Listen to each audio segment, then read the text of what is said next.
Assalamualaikum warahmatullahi wabarakatuh. Perkenalkan, nama saya FTS Alfiana Ziva, NIM C1B019169 dari kelas R001 Perpajakan Universitas Jambi. Di sini saya akan menjelaskan tentang dasar perhitungan pajak, depresiasi, dan amortisasi. Yang pertama, dasar perhitungan pajak.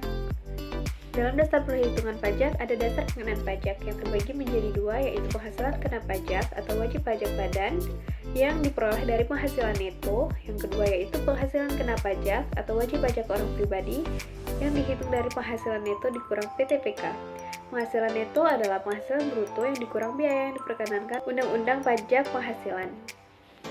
Menurut Undang-Undang PPH, biaya atau pengeluaran terbagi menjadi dua. Yang pertama yaitu biaya-biaya yang dapat dikurangkan dari penghasilan bruto. Yang pertama, biaya untuk mendapatkan, menagih, dan memelihara penghasilan, termasuk biaya pembelian bahan, upah, gaji, honor, dan sebagainya, kecuali pajak penghasilan. Kedua, penyusutan atau amortisasi yang mempunyai masa manfaat lebih dari 1 tahun. Kedua, iuran kepada dana pensiun yang pendiriannya disahkan Menko. Keempat, kerugian karena penjualan dan atau pengalihan harta dalam perusahaan untuk mendatangkan atau menagih dan memelihara penghasilan. Yang kelima, kerugian dari selisih kurs. Yang keenam, biaya penelitian dan pengembangan perusahaan yang dilakukan di Indonesia. Yang ketujuh, biaya beasiswa, magang, dan penelitian. Yang kedelapan, PTKP untuk wajib pajak dalam negeri. Yang kesembilan, piutang yang nyata-nyata tidak dapat tertagih dengan syarat telah dibebankan sebagai biaya dalam laporan keuangan komersil, telah diserahkan ke Badan Urusan Piutang dan Lelang Negara atau BUPLN, telah dipublikasikan, dan yang terakhir yaitu menyerahkan daftar piutang tidak tertagih ke Dirjen Pajak. Ke-10, premi asuransi yang dibayar pemberi kerja. Yang ke-11, penggantian atau imbalan atas pekerjaan atau jasa yang dilakukan dalam bentuk natura berupa penyediaan makan dan minum bagi seluruh pegawai. Dan yang terakhir, yang ke-12, yaitu kompensasi kerugian fiskal tahun sebelumnya maksimum 5 tahun. Yang kedua, biaya-biaya yang tidak boleh dikurangkan dari penghasilan bruto. Yang pertama, pembagian laba dalam bentuk apapun. Yang kedua, biaya untuk kepentingan pemegang saham, sekutu, dan anggota. Yang ketiga, pembentukan atau pemupukan dana cadangan kecuali yang ditetapkan Menko.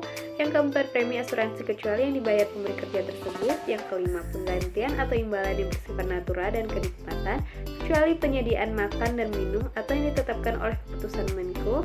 Yang keenam, jumlah yang melebihi kewajaran dibayarkan kepada pemegang saham. Yang ketujuh, harta yang dihibahkan, bantuan atau sumbangan kecuali zakat atas penghasilan dari wajib pribadi atau badan dalam negeri melalui Basnas yang disahkan oleh pemerintah. Yang kedelapan, pajak penghasilan. Yang kesembilan, biaya yang dikeluarkan atau dibebankan untuk kepentingan pribadi wajib pajak. Yang ke-10, gaji yang dibayarkan kepada anggota persekutuan FA atau CV yang modalnya tidak terbagi atas saham. Yang ke-11, sanksi administrasi berupa bunga, denda yang berkenaan dengan pelaksanaan perundangan di bidang perpajakan. Yang terakhir, biaya untuk mendapatkan, menagih, dan memelihara penghasilan yang dikenakan PPh yang bersifat final, bukan objek pajak, dan PPh yang dihitung dengan menggunakan norma penghitungan penghasilan neto. Besaran PTPK untuk wajib pajak menurut Undang-Undang Nomor 36 Tahun 2008 yaitu Rp15.840.000, menurut PMK Rp54.000.000.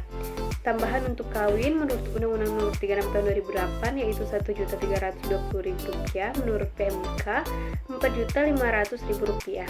Tambahan untuk istri bekerja yang penghasilannya digabung menurut Undang-Undang Rp15.840.000, sedangkan menurut PMK yaitu Rp54.000.000. Terakhir yaitu tambahan untuk keluarga saudara semenda anak angkat yang jadi tanggungan maksimal 3 orang menurut Undang-Undang Nomor 36 Tahun 2008 yaitu Rp1.320.000 dan menurut PMK Rp4.500.000.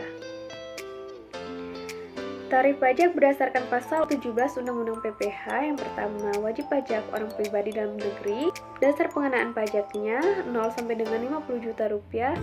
Tarif pajak yang dikenakan yaitu 5%, 50 juta sampai dengan 250 juta.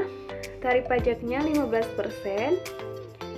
Di atas 250 juta sampai dengan 500 juta, tarif pajaknya 25%, dan yang di atas 500 juta rupiah, tarif pajaknya 30%.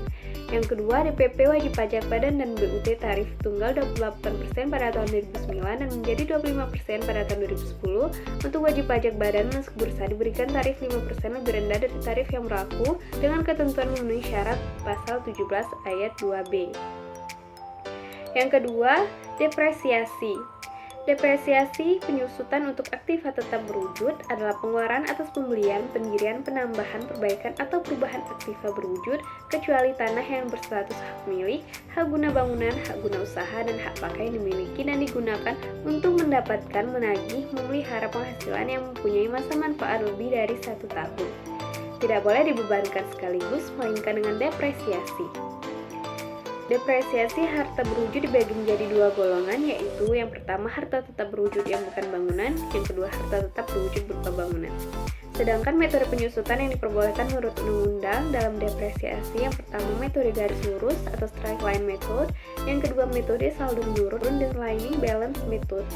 Dan dalam depresiasi, saat penyusutan dapat dimulai pada yang pertama bulan dilakukannya pengeluaran, yang kedua untuk harta yang masih dalam pengerjaan, penyusutan dimulai pada bulan pengerjaan harta tersebut selesai, yang ketiga dengan izin Dirjen Pajak, penyusutan dimulai pada bulan harta berwujud mulai digunakan untuk mendapatkan menagih, memelihara penghasilan atau pada bulan harta tersebut mulai menghasilkan. Inilah tabel masa manfaat dan tarif penyusutannya.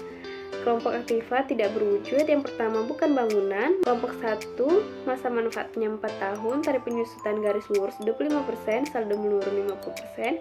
Kelompok 2 8 tahun, garis lurus 12,5%, saldo menurun 25%. Kelompok 3 masa manfaat 16 tahun, tarif penyusutan garis lurus 6,25%, dan tarif penyusutan saldo menurun 12,5%. Yang kelompok 4 masa manfaatnya 20 tahun, tarif penyusutan garis lurus 5%, tarif penyusutan saldo menurun 10%. Kelompok aktiva tidak berwujud yang kedua bangunan permanen, masa manfaatnya 20 tahun, tarif penyusutan garis lurusnya 5%, sedangkan saldo menurunnya tidak ada. Yang terakhir tidak permanen, masa manfaatnya 10 tahun, tarif penyusutan garis lurus 10%, saldo menurun tidak ada. Yang ketiga amortisasi. Amortisasi atau penyusutan untuk aktiva tetap tidak berwujud merupakan pengeluaran untuk memperoleh aktiva tidak berwujud dan pengeluaran lainnya termasuk biaya perpanjangan hak guna dan hak pakai yang mempunyai masa manfaat lebih dari 1 tahun yang digunakan untuk mendapatkan, menagih, memelihara penghasilan. Tidak boleh dibebankan sekaligus melainkan dengan amortisasi. Tabel masa manfaat dari tarif penyusutan amortisasi tidak jauh berbeda dengan depresiasi, hanya saja pada tabel masa manfaat dan tarif penyusutan amortisasi hanya ada kelompok aktiva tidak berwujud bukan bangunan yang masa manfaat dan tarif penyusutannya sama dengan yang sebelumnya. Dan dalam masa manfaat dan tarif penyusutan amortisasi tidak ada bangunan permanen dan tidak permanen. Baiklah, hanya itu yang dapat saya sampaikan. Lebih dan kurangnya saya mohon maaf. Wabillahi taufiq wal hidayah. Wassalamualaikum warahmatullahi wabarakatuh. Terima kasih.